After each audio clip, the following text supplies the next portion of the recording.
Good morning student. Today I am going to discuss trial balance.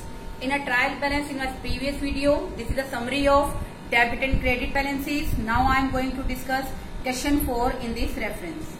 देखो बेटे, according to question 4, following balances are extracted from the books of Ravinder Associates as on 31st March 2017. This is a particular format. Name of accounts, ledger folio, amount debit, amount credit.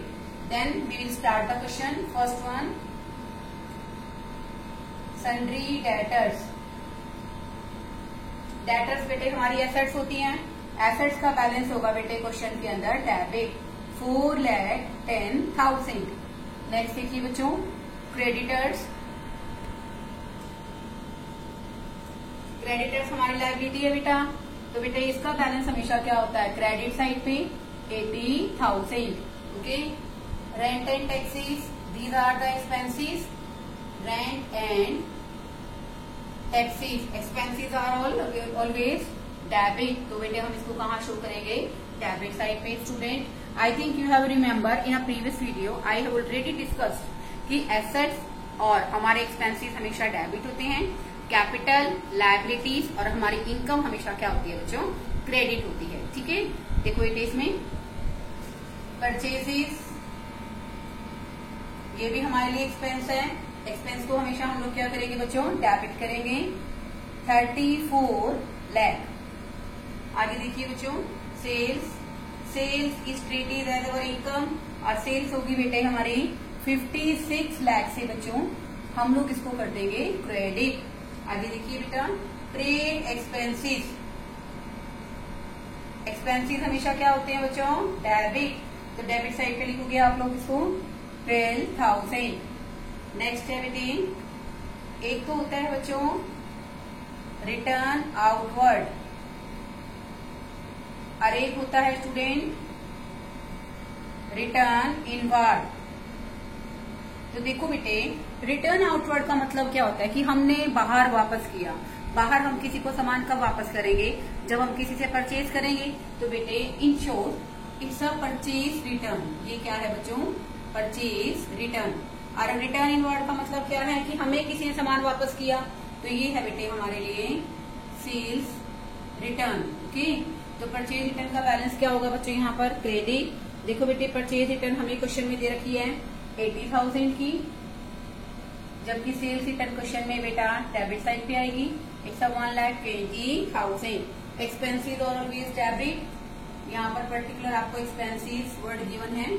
Expenses बच्चों हमें question में दे रखी हैं 4,000 की. आगे देखिए, motor vehicle,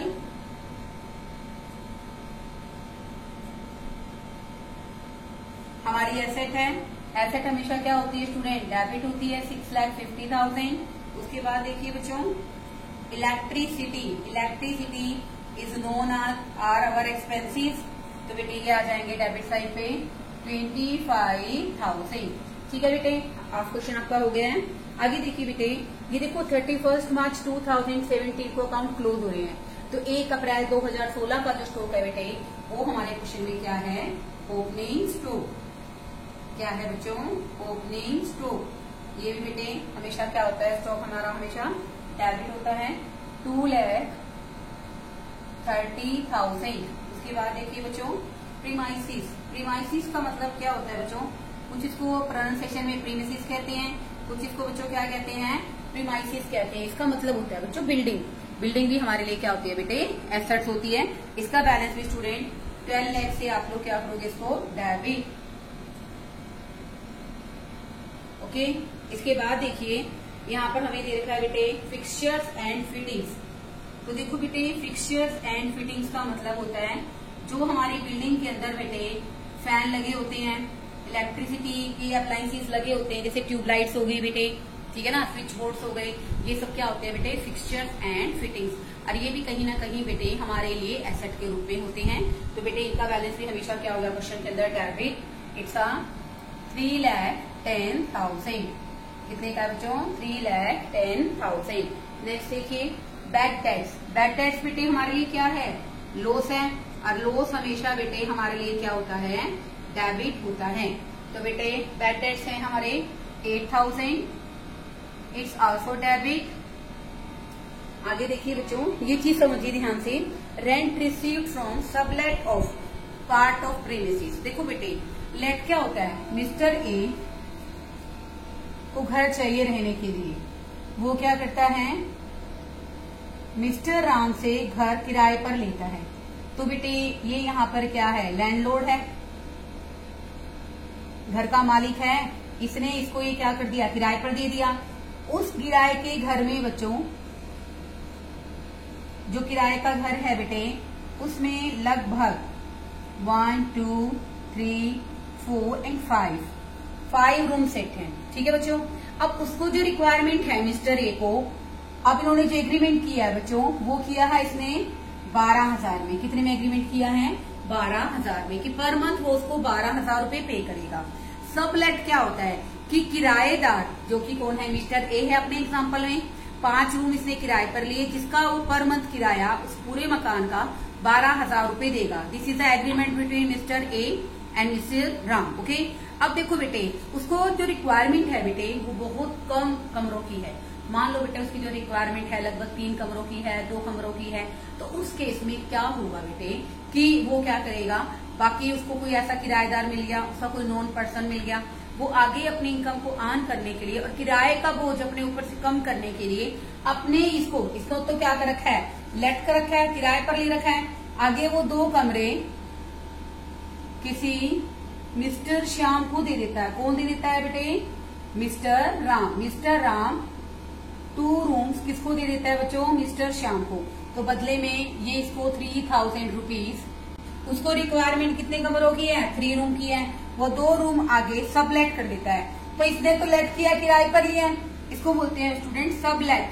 sublet क्या होता है, उप किराएदार। तो उप किराएदार कौन हो गया बेटे इस क्वेश्चन में, मिस्टर श्याम। तो बेटे जो 3,000 रुपए मिस्टर राम को मिस्टर श्याम से मिल रहे हैं, इट्स अ इनकम। इसको बोलते हैं बेटे rent receive from subletting premises. Sublet मैंने हमने इसको उप किराए पर दे दिया, बदले में जो मिल रहा है बेटे वो हमारे लिए क्या है, इनकम है। देखो बेटे इस क्वेश्चन के अंदर दे रखा ना, rent receive from sublet of part of premises. अब प्रीमिसेस बिल्डिंग में 5 कमरे थे, 2 किराए पर दे दिए, जिसके कारण मिस्टर राम को इनकम होनी शुरू हो गई 3,000 रुपए की। तो बेटे ये एक तरह से उसके लिए क्या है, इनकम है। तो इसको कहाँ शो करेंगे बेटे हम लोग, इनकम साइड पे। इस कॉन्सेप्ट को लिखेंगे, rent received from subletting. Sublet करने के बाद उसको क्या मिल रहा है, किराया मिल रहा है बेटे, और वो है बेटे हमारा 30,000 का। It is treated as a income. Okay. Next देखिए बच्चों, लोन बेटे, loan it's our liability always. Loan from Mukul 1,50,000 and liability have always credit balance। आगे देखिए बच्चों, इंटरेस्ट ऑन लोन। अब देखो बेटे, लोन लिया है तो आपको ब्याज भी देना पड़ेगा। इंटरेस्ट ऑन लोन बेटे हमें दे रखा है 15,000। It is an expense and expense will always debit. Next देखिए, ड्रॉइंग्स, ये भी एक तरह से पर्सनल एक्सपेंस में आ जाता है बच्चों। ये भी हमारा 40,000 का है, डेबिट साइड पे आ जाएगा। नेक्स्ट देखिए, कैश इन हैंड। ये बेटे हमारे लिए क्या है, asset. Cash in hand current asset है बेटे। एसेट का बैलेंस हमेशा क्वेश्चन में क्या होता है, डेबिट होता है, 75,000। अब देखो बेटे, इसमें एक नया पॉइंट आया है, रिलेटिंग टू क्लोजिंग स्टॉक। किससे रिलेटेड है स्टूडेंट, वो क्लोजिंग स्टॉक से। अब देखो बेटे, मैं आपको एक बात बताना चाहूंगी इस क्वेश्चन के अंदर। तो बेटे हमारे क्वेश्चन के अंदर क्या हुआ कि जो क्लोजिंग स्टॉक है बेटे, उसको हम लोग ट्रायल बैलेंस में शो नहीं करते हैं। इसके पीछे एक रीजन है बेटे, because the closing stock always adjust, always तो नहीं, वैसे it can be adjust, it adjusted again the purchasing. हम क्लोजिंग स्टॉक को परचेज के अकॉर्डिंग एडजस्ट कर लेते हैं, इसलिए बेटे हम लोग ट्रायल बैलेंस में कभी भी क्लोजिंग स्टॉक को शो नहीं करते हैं। देन जब इसको एडजस्ट करते हैं तो हम लोग क्या एंट्री करते हैं बच्चों, closing stock account debit to purchases account. It means it is already adjusted against the purchase. तो बेटे हम लोग कभी भी क्वेश्चन में ट्रायल बैलेंस प्रिपेयर करते हुए बच्चों हम लोग कभी भी क्वेश्चन के अंदर किसी भी तरह से ट्रायल बैलेंस में क्लोजिंग स्टॉक को शो नहीं करेंगे। ओके, अब बेटे हम लोग इसका टोटल करेंगे।